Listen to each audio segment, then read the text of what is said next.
Hey, what's up, everybody? Welcome to another edition of Established Run's NBA Injury Report Analysis Show. I'm Drew Dinkmeyer here with Mike Gallagher to walk you through Game 5 of the Boston-Miami series.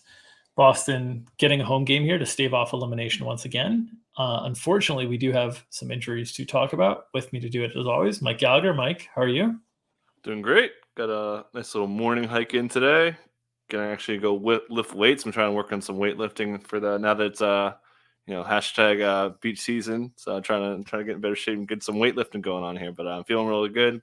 Excited for this game today, and yeah, big injury to talk about from an undrafted guy. So clearly he doesn't matter. Yeah, so let's get into the injuries. On the Boston side, really clean injury report. Danilo Gallinari, the only thing listed. He's out with that ACL issue that he's been out all year. So Malcolm Brogdon, not listed on the injury report, but there was some commentary around this forearm issue that Malcolm Brogdon's been dealing with. We've seen his minutes come down the last few games. Poor shooting. Grant Williams stepping up a little bit more.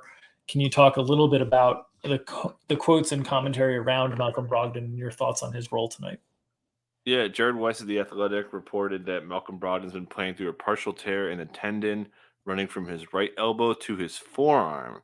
Talked a little bit about this. He got that probable tag a couple games ago, played, but had a shooting sleeve on. Had a sleeve on a forearm, which he was not wearing before this injury. He wore it that game. He wore it another game, and he did not wear it last game. This hasn't mattered.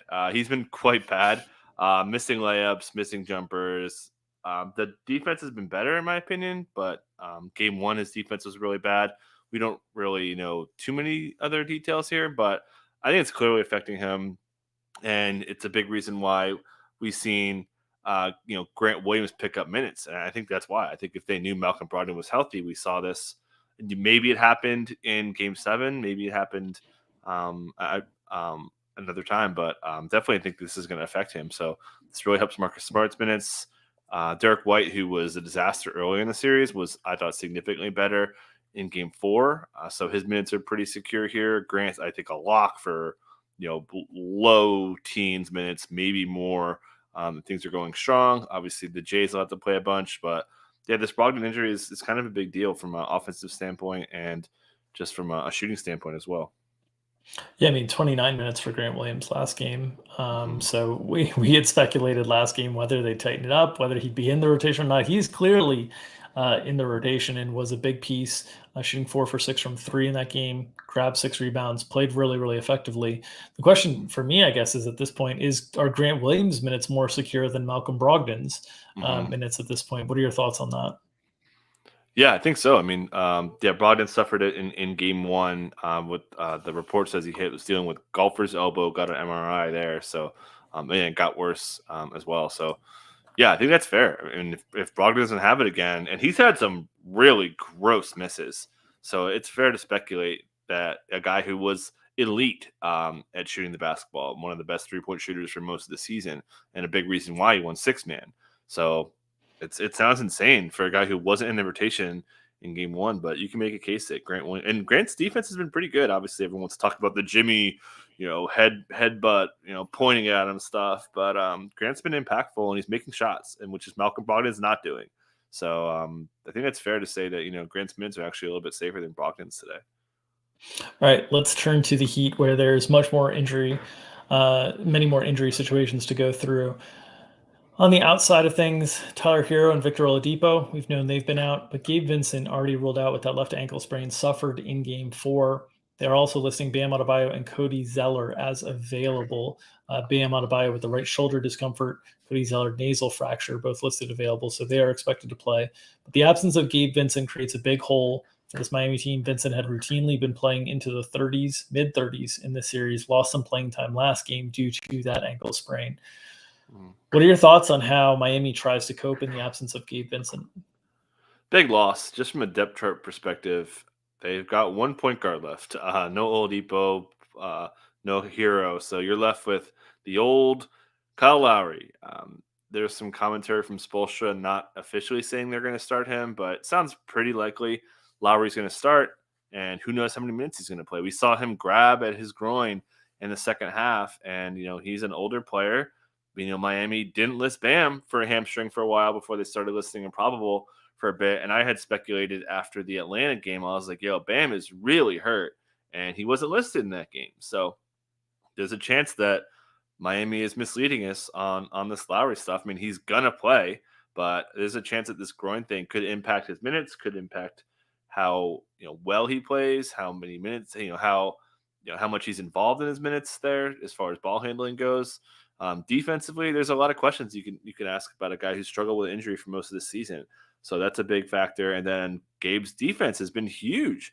And this we talked about it all series that this on-ball D bucket is really thin, and you're taking away a guy who's been easily one of their three guys for on-ball D. And now their main on-ball D guys are Jimmy Butler, Caleb Martin, and from who we've seen so far, that's it. So do you add Haywood Highsmith now to give yourself a third on-ball defender? Kyle Lowry's been on-ball defense for the Wings, more just because of a switch from the scheme standpoint. He's okay in that role. But again, if he's not healthy, maybe they didn't want him in that role. So maybe we see Haywood Highsmith come in there. We've seen Kevin Love's minutes come way down. And just coming back to Caleb Martin again, I feel pretty confident he's starting either way. I believe Ethan Skolnick, who does does stuff for the Heat on the beat, he's covered the team for decades since like the LeBron days. He thinks that Caleb could start for Vincent. So a starting lineup of Point Jimmy, Strus, Caleb, Love, Bam, which I just think they got to start Caleb for defense. So I feel pretty strong about Caleb Martin playing a ton of minutes. Obviously, sun running, 77 true shooting in this series. But I feel like Caleb's going to play a bunch. Jimmy's going to play all he can handle. Lowry's going to play all he can handle. Strus and Duncan, we've seen 0 minutes of overlap from those two guys in this series. Just 2 minutes of overlap in the New York series, and it was like 30-40 or something in the Bucks series. So they're going to go back to some of that, I believe, as well. So, yeah, really just everyone piecing it together. And the only question is, do they add Highsmith from a, who's playing standpoint? I think he's clearly the next guy in from a role perspective and from, supposed tendencies. Yeah. And that's the big question, Mark, on this one is, do they tighten things up considerably? If they do, and run like, Butler, Bam, Strus, Caleb Martin, Lowry, that those five, like if they run those guys all 35 plus, then what's left out there for Kevin Love, for Haywood Highsmith, for Cody Zeller? We know Cody Zeller is basically whatever Bam's not able to play. There's not going to be any overlap between those two. His minutes are not at risk of being lost simply due to the depth issues, right? I think at this point, it's pretty clear that he's just going to play the backup center minutes. Yep. So the question is, do you get into Haywood Highsmith? And if so, how much? I think, as you allude to, fairly confident we're seeing 35 plus from Jimmy, Bam, Strus, if not shooting the ball terribly. If he's shooting the ball terribly, he could lose playing time to Duncan Robinson or these guys and whatnot. And Caleb. So we'll see how high they're willing to go here. But you got to figure that they're at the point now where they're probably, from a rotation perspective, going to treat every game as if it's a game 7 type situation, would be my guess with Miami, simply because they only get one more shot at this at home. They get the 2 shots at the road if they need them. But all of a sudden, if they are unable to put this game away tonight and put Boston away tonight, which Boston is once again a heavy favorite at home, all of a sudden this starts to feel more real. And so I would expect to see really tight rotations from Miami just generally. The question mark being if Haywood Highsmith is in the rotation or not, and if Kevin Love's role in the offense or in the rotation is potentially limited. Which, if they went the Caleb Martin and Kyle Lowry starting spot, I do think that that's a risk that Kevin Love could be essentially discounted to out of the rotation if they wanted to just play more wing defense, because they did lose a lot of defense with Gabe Vincent here. Yeah, I thought Love's defense has really been struggling. And then on the other side of it, the small lineups from Boston are not good for Kevin Love. They haven't been able to hide him as effectively there. So, Love gets the boost of potentially getting more with no Vincent. But the way the Celtics are playing is a fairly big negative to him too. And just from a macro standpoint, like hands down, Vincent's been a top 4 player for them for a while now. And we're talking about Haywood Highsmith, we're talking about Kevin Love, we're talking about all these players who don't necessarily earn playing time. They have Yeah. to. And we talked a lot about Boston has no margin for error. The Heat's margin here, if they're missing this impact player in Gabe Vincent, that hurts, man. So Yeah. they've got to really think through how they want to play this. Do they maybe want to take the foot off the gas and put all their eggs in the game 6 basket? But because it's worth mentioning too that Jimmy's minutes were pretty light in the fourth. There was a timeout with a 9-minute mark, didn't come in. That was stunning. I thought he was for sure coming in, and it didn't come in until a little bit later. So that's another thing we've kind of got to worry about because Jimmy, sure there was some garbage, but he was light relative to what we were expecting for minutes. Yeah, we've seen them in games that have actually been elimination games for them. Jimmy's been more like 44 to 48. I'm interested to see when that lever gets pulled, if it gets pulled in this series. George checking in once again, asking us, do you think Pritchard gets some run if Brogdon is more limited than being reported? Thanks for tuning in as always, George. What are your thoughts there, Mike? No, Gabe, Grant's got it. They got enough ball handling. Jason Tatum's been the primary ball handler. Yeah. Grant's defense has been great. They do not need they were bringing Pritchard in for pick and roll defense according to Mazzola, and that's clearly been solved. Just a complete kick in the nuts to not even play Grant Williams to start this series, and you could question if they maybe would have won a game if they would have played Grant. Yeah. But Grant's clearly in, and I just don't think they need to add anybody else.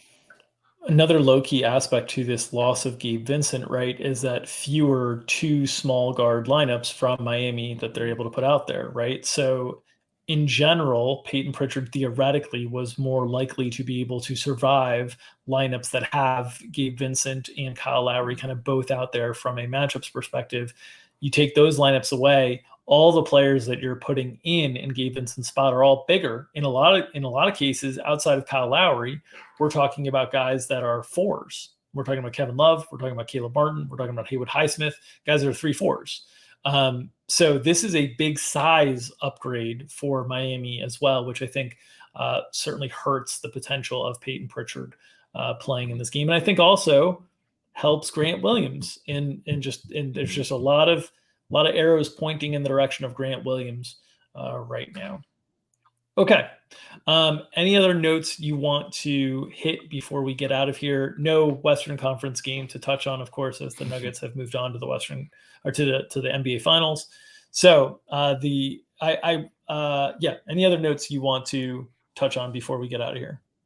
No, yeah, we covered the possible overlap of Duncan Strus. I think that's more likely. We covered Love. We covered Jimmy. We didn't cover Bam. Bam comments from Eric Spoelstra saying they could pick up more ball handling. You and I talked about this a little bit in the pod we just recorded. That I could see a little more grab and go. Just take a little pressure off Jimmy. I mean, you do not want Jimmy getting. I mean, if Jimmy's handling, if I'm Boston, I am pressing him early because if you could wear Jimmy down a little bit, and he's not been playing great in this series, a pretty high bar to hit, but he's been playing pretty good, but not as great as he played, especially in the Bucks series. But that's another component. I think Bam could really pick up a nice ball handling role there after completely disappearing in the second half, just 0 shots from the field. I think it was 952 with his last shot from the field in the third quarter. So Bam definitely has to step up from an offensive role standpoint. All right, a couple notes from me before we get out of here. First and foremost, a programming note. So if this series is extended with Boston winning tonight, we will come back tomorrow with another edition of Established Run's NBA Injury Report and Analysis Show. If not, we will be back the following Thursday for Game 1 of the NBA Finals, where we will cover any injury notes. By then, with that kind of layoff, I'd expect that there would be very few and far between. We'll check in on Tyler Hero's status at that point if Miami has advanced. But that will be the programming schedule. So if Boston wins, we'll be back tomorrow with another edition. If not, we will see you next Thursday. Okay. As always, please support the people who are supporting us. This show is brought to you by our friends at Underdog Fantasy. They have daily NBA snake drafts for money, running edition, and many formats of NFL contests, still running for huge prizes. If you're playing NBA Pick'em, in-season subscribers can use our tool to compare ETR projections to their fantasy Pick'em games. If you haven't signed up for Underdog yet, use promo code ETR for a matching deposit bonus up to $100. It's promo code ETR at underdogfantasy.com. All right. Myself and Mike Gallagher behind the paywall tonight, breaking down the showdown slate, the different macro ways to build, the good chalk, bad chalk. And you know what, Mike? Last time I broke down Miami-Boston game, I had some of my worst takes of the playoffs with any game individually, and I banked showdown. So I'm hoping that this slate will be a little bit better takes, but maybe we keep the same result. But we'll see if we can do that. So join us behind the paywall, 5 o'clock Eastern time. Trust the results, exactly. Join us there, 5 o'clock Eastern time, establishedrun.com. Make sure you have your subscription. If you are uninterested in giving us your hard-earned dollars, we do ask for your hard-earned clicks. Subscribe to this YouTube channel, get notifications whenever we go live. And of course, smash that like button and help feed that algorithm. You feed the algorithm, it feeds our families. We continue to feed you the injury information analysis you need to make your spread bets, your prop bets, and your DFS lineups. So feed that algorithm. Nom, nom, nom, nom, nom. Maybe we'll see you tomorrow. Maybe not. Catch you next time.